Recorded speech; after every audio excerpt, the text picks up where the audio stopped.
Okay, hello people who have joined me yet again for this exciting adventure. I'm now going to talk about the Session Communications API of *SCF. It's broken down into three primary interfaces. The first is the Session Controller Interface, and essentially it's used to control critical operations on a session. For example, we use it to control stream topology, so if we need to add a media stream or remove a media stream. And we've separated these interfaces. So stop using my laptop. We've separated these so that the state that a component knows about a session is constant and doesn't get changed outside of itself. So for example, if I have two sessions that are talking to each other and suddenly a component completely outside of that dialogue decides to add a stream, that can really mess things up because the two components, or the components that are actually dealing with the session, don't actually know about that and can't react when stuff occurs. So we separated that out, as well as party identification. We've separated that out onto the Session Controller Interface. And the big thing about the Session Communications API is the session itself, which, to quote a coworker, this is the best definition that he's seen so far. It encapsulates a session-oriented dialogue with a peer and provides some control over the interaction. So this is pretty much equivalent to a SIP dialogue, a session to a SIP phone. And we have various methods that you can call to do various things, like you can tell it to hang up, which in the wonderful world of SIP, that's sending a bye or sending a response code if the call hasn't been answered yet. But because this is session level, we don't actually call that hang up, we call it stop. We're stopping the session. And to start a session, which would be equivalent to placing a call to a SIP device, we call that starting the session. So this isn't really telephony specific, it really is session communication specific. And then because the base router doesn't really know about sessions, we've extended that to make it aware of that. So we have something called the session router. And it has methods for routing sessions that are newly created or reacting to things that happen, like for call transfers. There's methods that are called when those occur. So you can change your behavior and react however you wish inside your session router. And this is sort of, the session router is sort of equivalent to the dial plan in Asterisk as we were discussing before we went on break. And the session endpoint is a session-aware endpoint, base endpoint. And really right now, we've just added the ability to create sessions to an endpoint. And then in order to allow things to communicate, you have to bridge them together. And we have a bridge interface, which is pretty dynamic. You can add and remove sessions. You can get a list of them. You can do various things. We plan to expand this too to add different features. And then to actually create the bridge, you need something to do that. So we've created an interface called a bridge manager, which allows the creation of that. Go, Alex.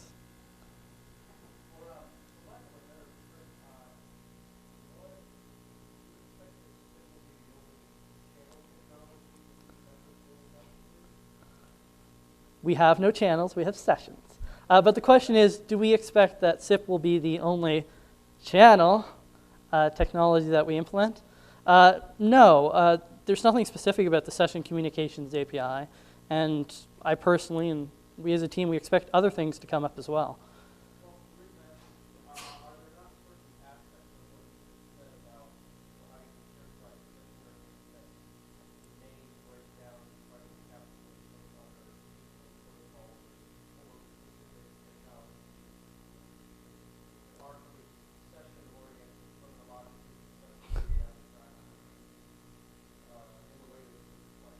Can you give me an example, Alex? And just to repeat what he said. He's saying that there might be situations where this breaks down. So now I'm asking for an example. Without, really thinking about really detailed protocols, then let's say Okay. I mean, yeah, it sets up some sort of sequential message flow that is pretty session, but maybe there's a point at which Um,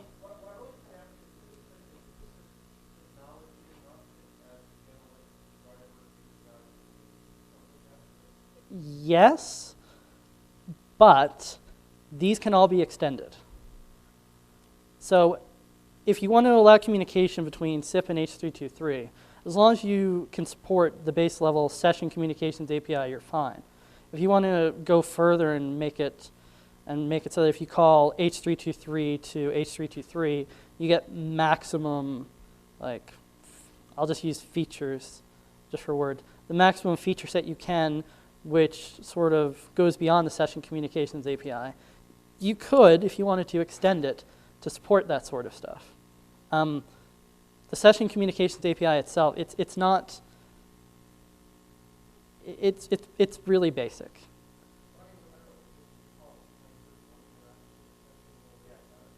Yeah.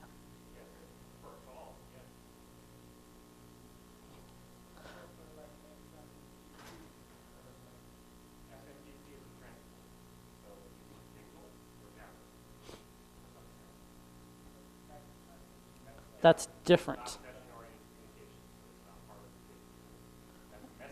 Yes. We don't currently have a messaging API for that, but we're working on it.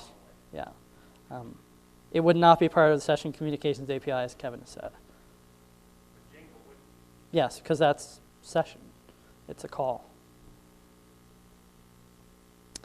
So any questions about any further questions about the session communications API? Okay.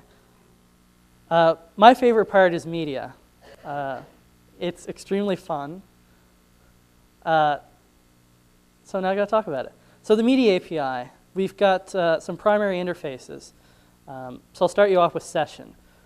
Provides an interface for media producing and consuming service. An example of this would be an RTP media service that you need to create a session with for the lifetime of the stream, depending on the scenario. So for example, we have an implementation of a session for RTP, and it adds some stuff RTP specific. And we also have a UDPTL one that adds some UDPTL specific stuff. So the session is really your handle to the lifetime of a media producing and consuming service. And now we get to how media actually passes. We've gone with the source and sink approach.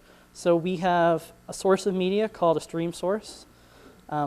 And this is where media comes from. So because I love RTP, it's got an implementation of a stream source, and that's where packets that are received by the RTP stack originate from. And this has the ability to send that media to a sink that will then do whatever needs to be done with the media. And in our implementation, in our design, you can have multiple sinks added to a source. So the media can go to multiple places. For a stream sink, on the other hand, we only expect a single source for that. And that's to really separate where media is mixed. Preferably, a sink shouldn't mix media. That should be done externally. A sink should just send it elsewhere or do whatever needs to be done with it. And then some key types. Yes.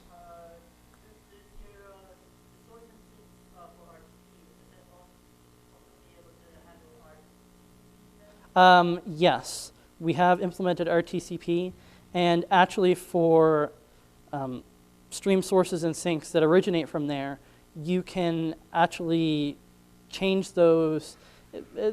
Ken referred to earlier facets. Basically, an object can implement different interfaces. So for stream sources and stream sinks that come from the RTP component, you can change that into an RTCP one, and you can get statistical information, etc. By querying in real time.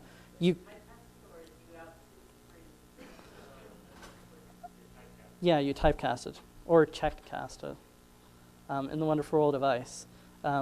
And since you're interested in that, there's also the ability to add something that gets called regularly to get our TCP updates. Any other questions?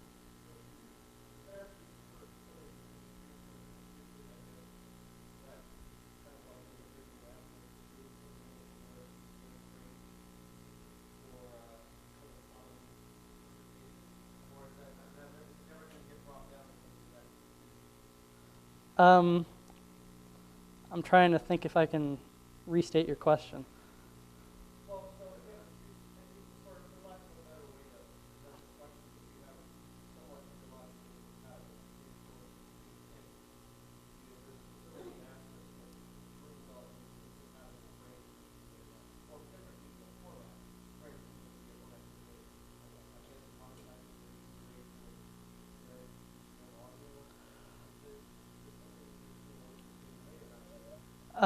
So the question is about grouping media into like a generic fashion that allows communication. Key types. So we have frames, which encompass a payload and a media format. There's no set media format or payload. It's what's been negotiated, and I'll explain in a second. Don't worry. And for stream-specific media frames, we also add timestamp and sequence number. But this can be extended down further. For example, we've got audio-specific frames, video-specific frames. You can go as low as you want to add more information about the frame that you're conveying through the system.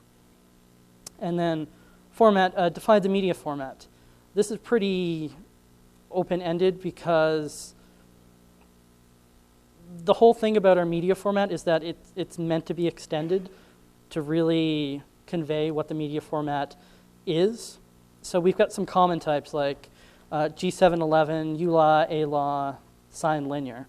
But these can be extended down further in the case of H.264 to include H.264 specific attributes.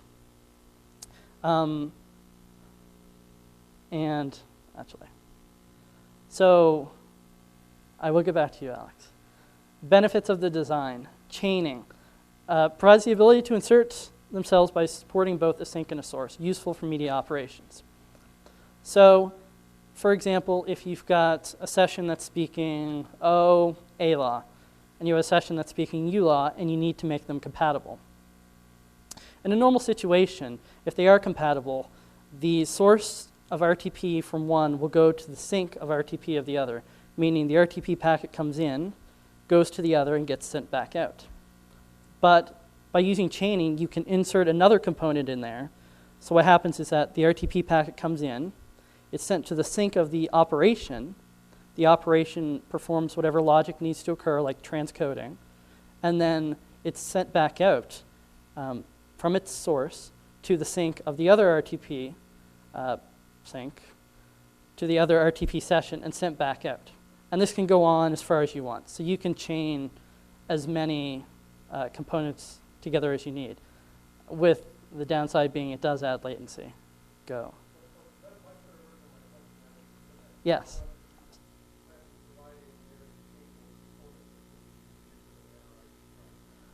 The question is, do you plan to provide a generic chainable component that can do transcoding and other things? Yes, we have something called the MediaOperationsCore component, which does provide transcoding, jitter buffering, and in-band DTMF tone detection for situations where in-band is applicable. Right now, we don't have a component that can determine what exactly needs to happen to make two things compatible, but we're working on that, so it'll be able to determine what operations need to occur so that the stream is actually able to communicate and you get audio or whatever else needs to happen. Passive monitoring. Previously, I said that we support adding multiple sinks to a source, and this really becomes useful for passive monitoring because it means that, for example, if you want to record media frames coming from an RTP component, you can attach that to a source but not make it a point of failure. So you basically branch off. And so if, for example, that component goes down, fails or whatever, your call isn't actually interrupted. So that's extremely useful for recording purposes. And as I previously said, all of this, it's extensible as far as you want to go. Personally, when I did the UDP-TL implementation, this was actually after the Media API was pretty much done, in my opinion, so far. And I found it was extremely easy to add UDP-TL support in. I just extended sources and sinks to add abilities to tell it where to send UDPTL to get the local IP address and port so it could be put into the SDP. And I also added an extended media format to describe UDPTL T38 and made the SIP component aware of that.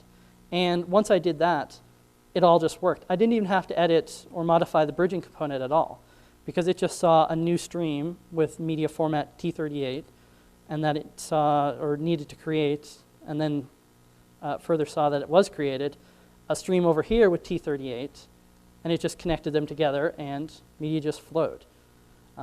So it's extremely easy to add different things to this, which was the whole purpose of this entire API.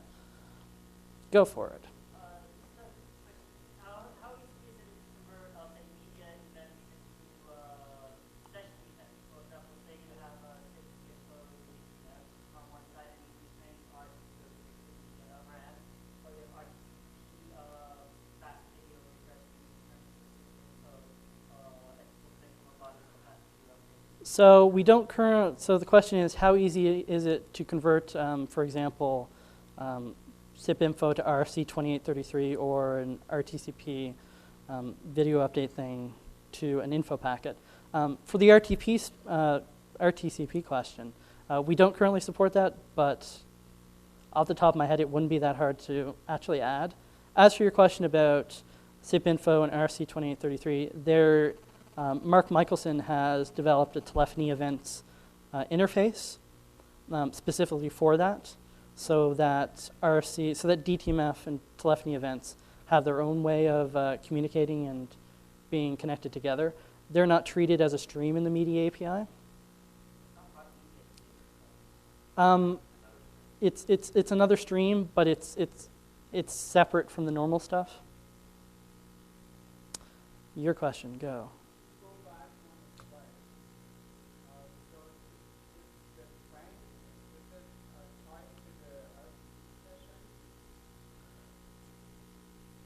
The question is the frame tied to the RTP session? And my response is, can you clarify? What do you mean? Yes. Yes.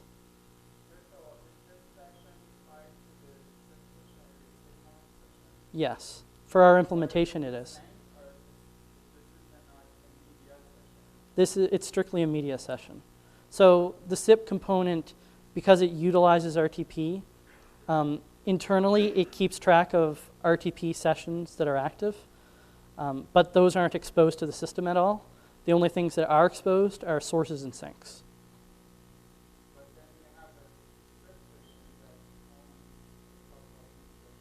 Yes. Yes. That's implementation specific to our SIP component.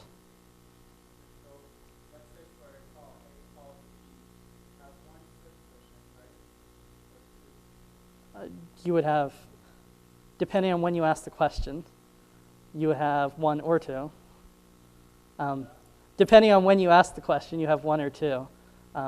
If your call is established, then you have two. Yes. Yep.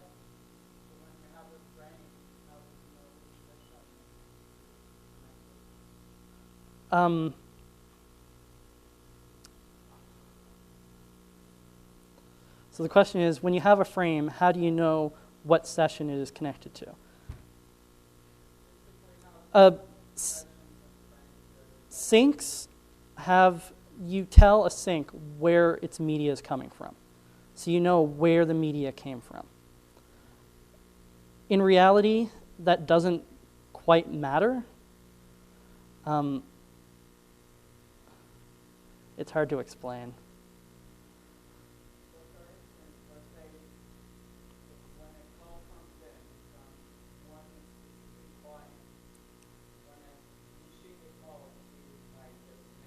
Yes.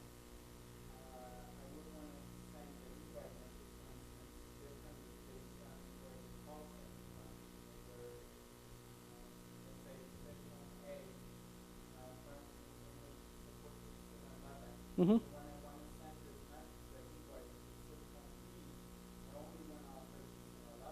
Okay, so in the session router, you get the session that is calling, and you can query a session for the streams that are present. And within those streams, you can tell the media formats that the stream is carrying. So for example, if you wanted to send an invite out that only carried G729, because you got G729 in from your caller, you can query that from the caller and determine that and request it when you make your outgoing session. You can specify the stream topology, as I call it, which is basically the streams that you need and the media formats being carried over them.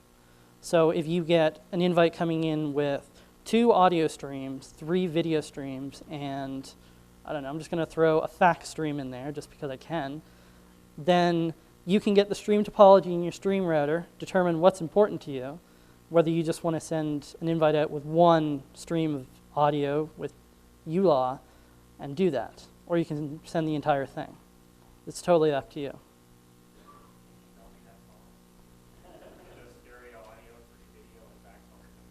Tandberg? I'll sell you a Tandberg. Cost a few $1,000s. Did that answer your question? Or, okay. Any other questions about that? That I'm back on track. Hit it. And what happens for you have a simple invite? So say they were both happily with the other. Yep. Someone changes the invite to G729 now. Can you just sort of say, so you can tear down that nice direct same thing and then add in the. So the session controller, the bridge also implements the session controller. And when sessions are added to a bridge, there's a contract made between them. I give you my session controller, I get yours. What happens when you get that reinvite in is it gets forwarded in a stream change fashion to the bridge, and the bridge can determine what to do with that. So for example, if it changes codecs to G729, then the bridge obviously has to do something to accommodate that, like tear down stream syncs, determine what media operations need to occur. Or it could determine that, hey, I want to make this stream change request on the outgoing leg as well and pass it on. So it's really up to the implementation of the bridge, what happens. So stream topology changes mid-call, fine. You can do whatever you want with them. Any other questions? Alex? Yeah, I'm sorry I don't know your name, but you're first.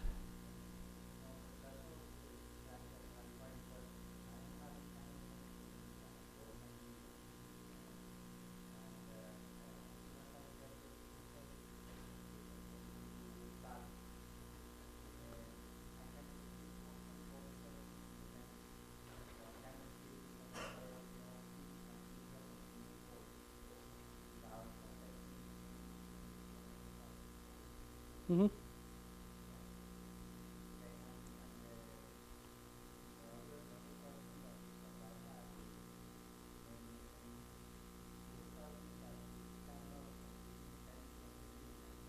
Yes.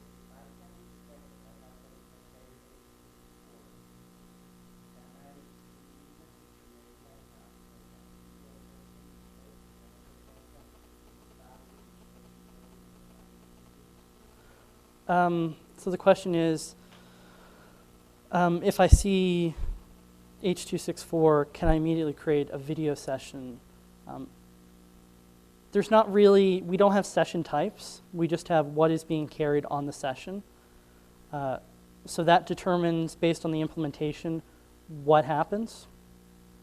So for example, if you so you have an incoming call with ULAW, and it also has a stream for H.264, and it wants to call Bob. Alice is calling Bob, as always. So when the request to create the session comes into the SIP component, it looks at the formats and determines what it should do based on that. So if it's H.264 and it needs to do anything special, like in SDP you need to put video, then it can do that. Media formats also have types. I may have mentioned this already, so you can do it based on that. You can say, is this media format video? And do it based on that, so you don't have to go to the media format, to the really low level, what the actual media format is, to determine that. Did that answer your question? Okay. Yes, Alex.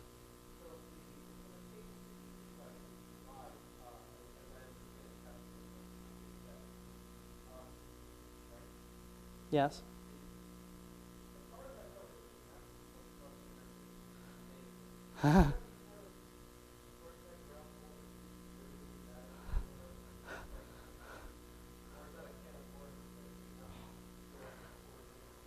So the question is, I begrudgingly repeat, our RTP implementation is based on PJ Media, which is written in C and not C++. Did we really have any issues doing that, using it in our C++ component? Yes, we also use PJ-SIP for our SIP component. We had a few issues, but it wasn't specific to C. It was PJ Media, well, PJ Lib, PJ Media, and PJ SIP specific. Overall, it was relatively easy to use all that stuff in our C++ components. If you are using that stuff, I highly suggest reading over the string stuff a lot. Yeah. It's something. Are you done? Okay.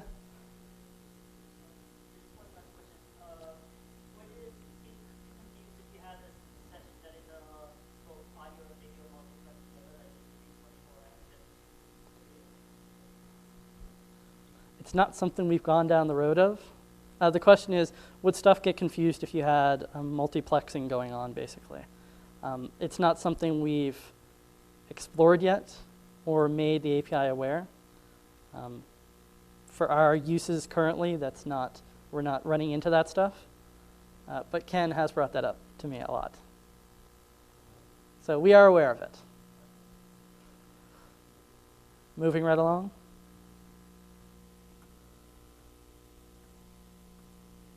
So I'm going to talk about the components that we have. But let's start off with what is a component. We've sort of thrown this around a lot. In Asterisk World, they're called modules, but in Asterisk SCF, we refer to them as components. And during our implementation, we chose to use something from 0C called Icebox, which basically loads on Windows their DLLs, on Linux their shared libraries, into a running process. You can load multiple of them or just one in a process. And it just provides a little bit of control over them. So that's what we decided on doing our components in. So if you want to completely isolate your components from each other, you can run them as individual processes, or if you want to have them all in the same process, you can do that as you wish. Now, generally our repositories have a single component, but that's not exactly true because we have state replicator components that go with those to support failover. And because those two are so tightly coupled, we decided that we would put them into the same repository. So some repositories actually contain two components, one being the main component, the other the replicator. Now, the service locator. As Ken briefly touched on when he talked about the API, the service locator is an implementation of the Discovery API, and it provides means of finding new services, of registering them, and customizing the logic. But what he didn't really go into is what makes it different. And I'd like to talk about that a bit because it's quite cool. In IceGrid, every object is named, and when you use IceGrid, you're basically requesting, I want a service named this. So for example, RTP Media Service. With our service Discovery API, we don't do that. What we do is based on needs. So you're saying, I need an RTP media service capable of transporting this media with IPv6. So that's really more flexible than just doing it based on name, because you can extend those parameters as deep as you want and make the logic as deep as you want. And that's what the selection logic on a service-by-service basis is. The service locator doesn't need to be aware of the logic. You can provide it and inject it into the service locator itself. So you don't need to touch the service locator for that stuff. And the basic routing service.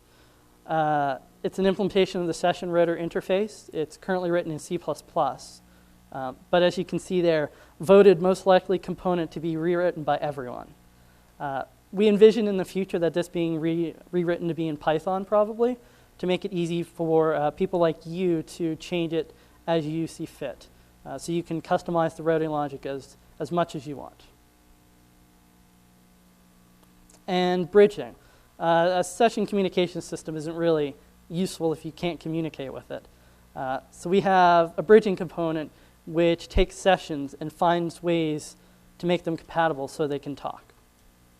And really right now, it's extremely basic. It gets the streams that are present on one session, the streams that are present on the other, and it looks at the media formats and finds which ones it can connect together.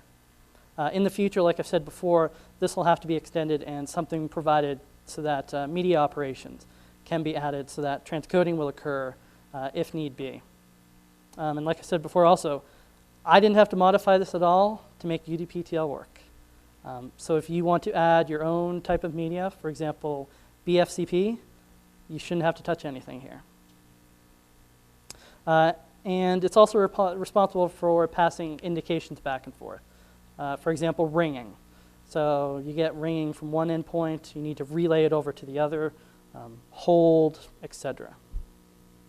As well, you can intercept those as you want and become aware of them. So if you have another component that is listening for things going on and making like a pretty display, like you have your phone on your screen and you want it to actually mimic what's happening with your phone, then you can listen into those indications and properly reflect that. And then our SIP session gateway. As Alex brought up, this is currently our only session gateway. And when we were looking at SIP stacks, we looked long and hard, and PJ-SIP really came to the top. So we ended up using it as our SIP stack. It builds on Windows, Linux, tons of operating systems. And it's got some pretty good performance statistics to back it up. It is really, really good. And our SIP session gateway is modular in and of itself. So as it says here, we have a session interface which acts on SIP invites coming in and sends those off to the session router for routing. But we also have a SIP registrar, which is completely separate as well. It's in its own module. So if you just want to maximize things and you don't need a registrar in your SIP component that's running, you just don't even have to load that module. The SIP component will just pretend it doesn't understand register, because in reality it doesn't understand register.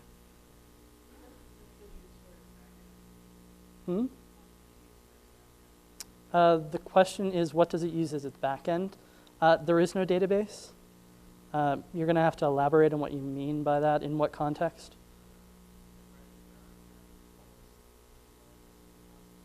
The current one is doing it in memory, presently.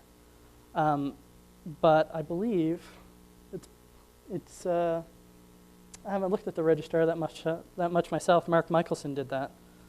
I believe you can plug in other ones as you see fit. So if you wanted to have it go to a database, then you could.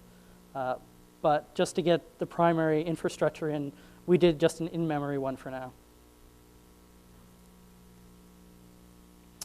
So the RTP component, the PJ project, which is where PJ-SIP originates from, has a lot of useful things with it. One of them is PJ Media, which has various levels of media things, one of them being an RTP stack and RTP transport to go along with that.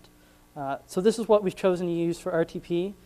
Just like PJ-SIP, it's got some pretty stellar statistics to go along with it for performance, and it is literally made to be the best it can be.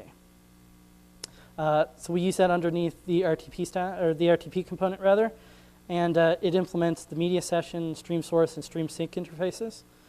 As a normal RTP stack does, it listens on RTP ports and sends the media into *SCF any media it receives from *SCF gets shipped out via RTP. And like I said before, it also supports RTCP and IPv4 and IPv6. Go, Alex.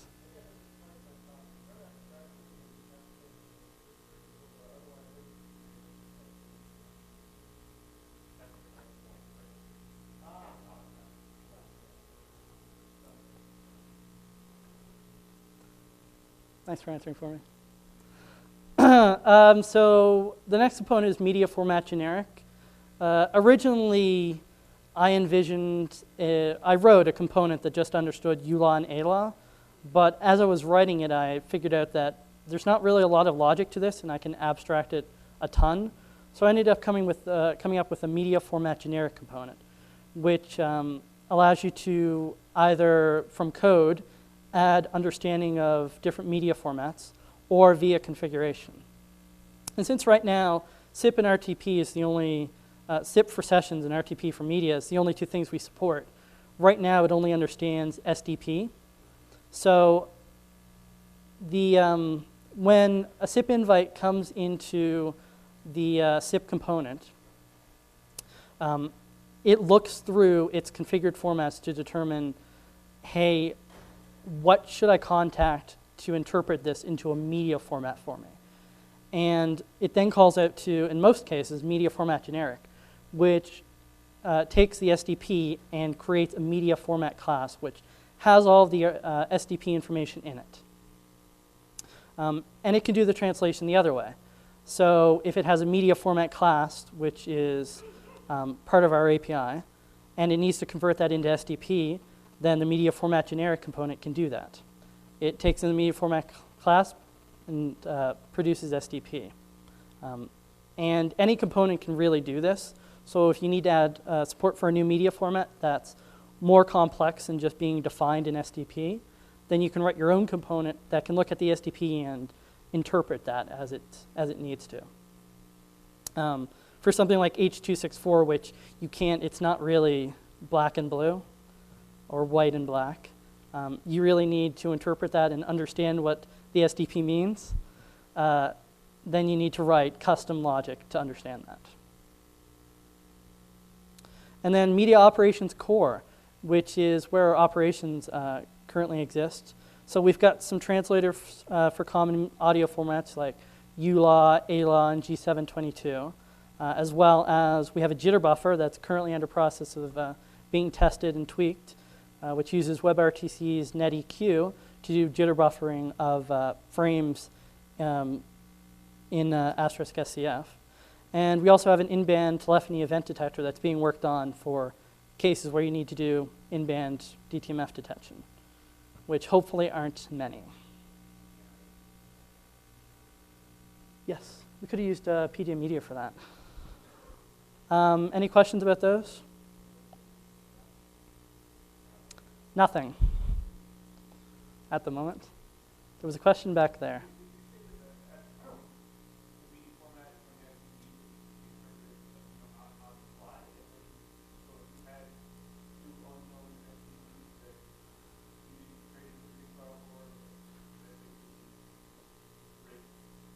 So the question is about bridging unknown SDP formats. *SCF has to be aware of a little bit of it, but not deep. So I'll give you an example. We could right now support H.264. *SCF wouldn't really understand it. It would just know that in SDP, H.264 looks like this, and I need to create a media format class that's called H.264. And as long as that was true for both ends, then *SCF would bridge them. It has no idea what H.264 really is, or whether they're compatible or not, but it would still bridge them. So in order to do it intelligently, you would need to make it aware of what H.264 is and the nice 300-page RSC. Any other questions? So UDP-TL, I'm going to ask a question now. How many people use T38? Ha. Ha. Okay, so UDP-TL was made as a transport for IFPs to transport them over UDP. It's used for T38 for doing fax over IP for people who have to do that, probably against their will. So I was tasked with writing T38 pass-through support in *SCF, which we currently do support. So I went out there looking for UDP-TL stacks, and there's really not any out there that you can really use. The ones that are out there are from a person called Steve Underwood, and it's basically what we use in asterisk, not *SCF at that time. So I ended up using the asterisk UDP-TL stack for UDP-TL support in *SCF. But with that didn't really come a compatible cross-platform transport layer, so that ended up using PJ Media. And it just provides a way, like RTP, to send and receive UDP-TL through *SCF. So T38 pass-through works. And in the future, it would not be difficult at all to add gatewaying support and the other one, origination and termination.